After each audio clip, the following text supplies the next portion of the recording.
Hey everyone, I'm Colin Cole, and this is ADSN Sports Pro Football Reports. I'm here talking to a few men about their Super Bowl week experience. Today I have on former Carolina Panther Kurt Coleman. He's going to talk to us about his experience. Hey, Kurt, man, thanks for joining the show, buddy. Absolutely. Thank you for having me, CC. Absolutely, man. So let's just jump right into it, man. Tell us a little bit about your experience while you were, what the week was like during the Super Bowl, and actually even more so what it was like leading up to the Super Bowl, obviously with the championship game and the great season that you guys were on that season. I think the bigger picture is the lead up to everything. You're on such a high when you win the NFC Championship game, and literally within 24 hours, you're in a meeting, you and your wife, with everyone else and them and their significant others, and they're telling you within 24 more hours after that, you got to have how many tickets that you want, the flights confirmed, all this stuff, and you don't really prepare for everything. You can try to simulate it. Guys that have been there, they tell you, "Hey, man, it is a whirlwind." But until you've done it for the first time, you don't know what to expect. And then it's like then you have to play the game of which family member gets the tickets, and that's outside of the preparation of the football game in itself. But once you get past that, and I think the great teams are the ones that kind of take the pressure off the players, and they understand that if you can just nail down the particulars of who's going, hotel rooms and all that early on, it's not going to inundate the studying and the preparation that goes into the actual true week of playing the game. And then I would say after this, it was funny because we played the NFC Championship game. We had a huge little snowstorm that week leading up to the game, and then right after it started to warm up again, and it was perfect. And Coach Rivera was like, "All right, we're gonna have 3 hard practices here, and once we get out to San Jose, it is going to be easy. We're going to basically go in shells and just have a really well performed practice, but we're not going to hit." And everyone's like, "Perfect. We're going to go hard these first week." We went hard. It was great practice. We got to San Jose day one. We're in full pass. We said, "What are we doing? Like, what are we doing?" But needless to say, I mean, I think the great thing about the team was, although, you know, we knew what he had said, but at the end of the day, we were like, if that's what we need to do to win this game, we're gonna do whatever. If we gotta carry sleds the whole way, we're gonna do that to win this game. And I think that was the great thing about the team, the chemistry. Everyone was buying into just whatever we had to do, just do your job and just do it well. And that was the cool thing about that week, that leading up to it. And then I would say, like, once you got out to San Jose, the weather was great. And then you kind of have that anticipation of when does your family come in. So there's so much more than just playing a game. And I think the guys and the teams that can handle that the best, I do believe, you give yourself just an extra edge going into the game. Now, there's so many particulars why you're playing the game and the lag times between halftime and all that stuff that you have to prepare yourself as well. So it's an interesting game. It was an incredible week and a half of just taking it all in. But I'll say this: it is not just a regular Sunday football game. Mm-hmm. There's no question about it. It's Super Bowl Sunday, so there's a lot obviously involved in that process. But the big part about it is that you guys made it work, and the fact is that you guys had an amazing run to get to that point. And Right. so the culmination being there in Super Bowl week itself. Talk to us a little bit about what that process was, what those practices ended up being like time wise, and what those commitments ended up being like in the media size, and just everything else that you had to do with family and all that kind of stuff. What were those commitments like, and how that was compared to a normal work week? Well, the first week before we left was, I would say, that was almost practice or work as usual. We would go in early. We would have our meeting schedules. We'd go out for a nice practice, and we'd be done by 3, 4 o'clock. So the week before we left, it was just almost normal. And then once you got out there, that's when the media commitments just ramped up. And the Denver Broncos actually got to choose, which I never understood because we had the better record, but I think they change it off every year, AFC, NFC, who gets to choose what. And so they got to choose what time they got to practice, so they knew when. And so, again, there's so many little things that people don't realize leading up to the actual game itself dictates, to me, just the mindset. So we always had to do media and then go to practice. And so you would have to go through your full film meetings of practice, the breakdowns, if you were working on third down, so you had that fresh in your brain, but then you had to go straight to media obligations right after the film sessions. Then you went to practice. So your mind was never fully engaged from the what you learned in the meetings straight into the practice. And again, the true professionals, you know how to handle it, you know how to weather the storm and just kind of do your job. But then at the same time, you want to enjoy the whole experience because it is fun. Your meetings, Snoop Dogg came by our tables. I mean, there's a lot of celebrities coming in and out of, the media day outlets. So when it's all said and done, I mean, it's an incredible experience, absolutely incredible experience. I remember when we were waiting for the true media night, we went down and we were just kind of in a little holding area, and they had some video games, food, everything for the players. And then uh, I never played video games once I started having kids. I think we can all relate. Once you have kids, like you lose your touch with video games pretty quickly. And I was like, shoot, I feel like I can pick up a Madden stick and get back into this. And I ended up winning the game, and we were just going crazy. Just the camaraderie that we had. And then we went down into the nice little holding stadium or arena area where all the media and everyone was sitting at their tables. And I try to take it all in. You try to enjoy it, relish it, breathe it all in, and understand you don't know when you're going to get back. And so I would say, man, it was just something that I always cherish. I cherish the year, the season, the people that we got to build that season and that team with. And I try not to reflect on the actual game itself. I try to just really embrace and enjoy the journey that we had together getting to that point. It's definitely, I will say that's the experience sounds very familiar in terms of what guys have been able to express. So that being said, brother, who would you say, or what would you say was the most unforgettable moment? You got a lot of things that you talked about doing. What was the most unforgettable moments of Super Bowl week for you? Oh, Super Bowl week. Oh, um, you know, the most unforgettable moment, we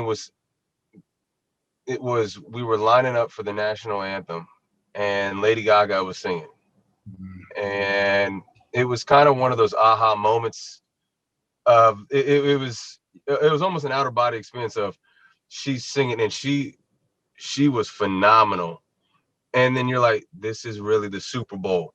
We're getting ready to play for Super Bowl 50. Like you almost have those self-reflective moments in the moment in itself. It was really cool. It was a special moment. There's nothing like it. I've played in 2 national championship games, and those were unique and special in itself. But a Super Bowl experience, a Super Bowl weekend, and when you're at the actual game in itself, I think that is so special. And for me, it was just that right before the game, you hear the national anthem and something that's so routine every single week. I heard her sing and I said, wow, that is special. She has some special vocals, but I knew what it was for. All the chips were in. Yeah. So Lady Gaga sings and it's time to go, and that's the thing. And I get it, considering all the people who come before her that have sung that specific song, and it was game time after that. Yeah. So Sunday's game, huge game. What are your thoughts? Who's going to be the X factor? Who's going to make the biggest plays? What's your thoughts about the game coming up, and what do you think is going to be the outcome? Well, I definitely think both these teams have earned the right to play in this game. They both have their different journeys and their experiences. I think that just from the looks test, I like Kansas City. I love the dynamic offense that they have, obviously with Patrick Mahomes, with an extra week of just rehab, rest. I think that offense with Tyreek Hill, Travis Kelce, you're going to see Clyde Edwards-Helaire, healthier. And then they have so many different weapons on that side of the ball. Now, granted, they're going against a really good defense, a defense that is, I think, one of the best defenses this season. In the last 2 years, Todd Bowles has done a phenomenal job. And I played for Todd, and I love the defenses that he draws up, the creativity, but also his mindset of, I'm going to get after you and I'm going to let my corners cover. And we'll just see if you can beat us. I do believe, though, in this game, Tom Brady, as great as he's been throughout his career, I've seen these last few games where he's made mistakes. He's made mistakes. And, unfortunately, the Green Bay Packers weren't able to capitalize on those mistakes as much as they needed to. I think this Kansas City team is experienced just enough as this Tampa Bay, if not more. Now, they don't have a Tom Brady, but they have a Patrick Mahomes that can go tit for tat for what they need to do. And so when you weigh the pros and cons of everything, Kansas City's not afraid of the moment. They've been down before and had to come back. They've had leads and kept leads. So Kansas City, to me, in my opinion, is the better team. And I think they will win this game, and they'll be back-to-back Super Bowl champs. That's a good argument to make right there. And it's hard to kind of go against that. The things that I look at with this game is just the fact that, experience, just like you talked about earlier, experience is definitely something that kind of helps with routine and with everything that goes along with it. The thing about it is Kansas City's opportunity. Well, Kansas City last year, obviously being the Super Bowl champs, they're familiar with this environment. This is not something new to them. Tampa Bay hasn't been to a Super Bowl since 2002, so completely new environment for everybody there. Other than Tom, and he's obviously going to be the one that everybody kind of leans on. I know that Tom Brady is somebody who has proven himself time and time again. He's a hard guy to bet against, right? He's a hard guy to say, well, this is not, because he's proven himself. I mean, we can ask the Atlanta Falcons about that, right? He's over and over again that it's not something that's, it's not, there's no score that's too high for him to kick it into gear. And I would say that he has more talent surrounding him now than he's had on a lot of those Super Bowl winning New England Patriots teams. So it's going to be an interesting matchup, to say the least. That being said, bro, what do you think is going to be the score? What do you That's a really good assessment. And the one thing to add about that, though, is because I've watched both teams play live, and I'll say this: Bruce Arians' offense and his mantra is "no risk it, no biscuit." And if you notice, Tom Brady has thrown for more yards in the air than he has in, I think, 10 or 12 years. And so this is almost his career high as far as him taking these shots downfield.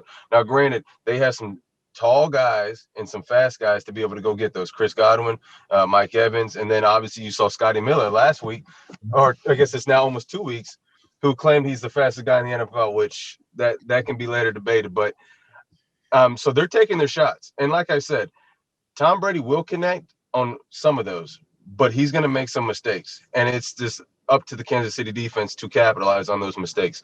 So with that being said, I do think it's going to be a tight game, and I'm excited to watch a really high competitive game. I think it's going to be around the 38-35. It could be a 35-31 score. It's going to be a close game. And I think Vegas has it pegged right at about 3 points because it's going to be a tight game. Question. Both these offenses could put points up. And you mentioned all those players, but one we didn't mention that's going to be coming back off an injury is Antonio Brown.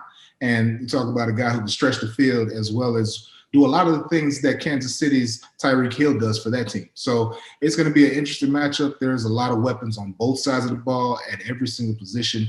But I've talked about with a couple of different people that I've been doing this with, the factor that concerns me is, or I would say the factor that nobody really is talking enough about, Eric Fisher. His absence is going to be huge in that, he solidified that left tackle. And we already know, being that Patrick Mahomes' blind side, he's been comfortable throughout the season knowing that guy will be there for him and protecting that. So considering the pressure that JPP and Shaq Barrett got on A-Rod in the NFC Championship game, it's going to be quite a bit of the same, especially, and the tough part is that you don't have your number one dog in your offensive tackle to take care of some of those edge rushers. So I think that's going to be a bigger factor than many. But I agree, it's going to be a high-scoring game. So I'm looking for kind of a similar outcome. But I still want to see the GOAT end up with one more because he's done after this year. I want to see him end up with one more and end on a high note. So that's what's my thoughts with it, man. So are you saying that you think? So the one thing that you have to account for, which I do agree, the tackles, they're not as experienced and they're not as good as obviously the starters. Mm-hmm. But Patrick Mahomes is very deadly on the move, outside the pocket. When they do the improvisation of whether it be Tyreek Hill, Travis Kelce. I mean, whoever there is. I mean, that is a lot of their big plays as well, is when he's on the move and guys are just trying to find open grass. And so that's, yes, I do agree. And if you catch a team in man, which Tampa Bay will be in man, and you slip your man, there's no one else to help you. So that I'm excited to watch this matchup. I think Tom Brady's going to have a good game, not a great game, but he's going to have to rely on his defense like he has the rest of these whole playoffs. No question. And he should. Defense wins championships. And I'm looking forward to that specifically. The other thing, too, is Tampa Bay gets Antoine Winfield Jr. back. So I think his added ability in that secondary, considering he wasn't there for the NFC Championship, that's going to be an added bonus for that defense as well. So I think we're both in agreement there. It's going to be an interesting matchup no matter how it is. So with that, I want to thank you for joining us, everybody out there. I appreciate I want to thank Kurt Coleman for coming on the show and being a part of the show today. I appreciate all your input, insight. And thank you guys for joining us for Pro Football Report. I'm Colin Cole, and we'll see you after Sunday.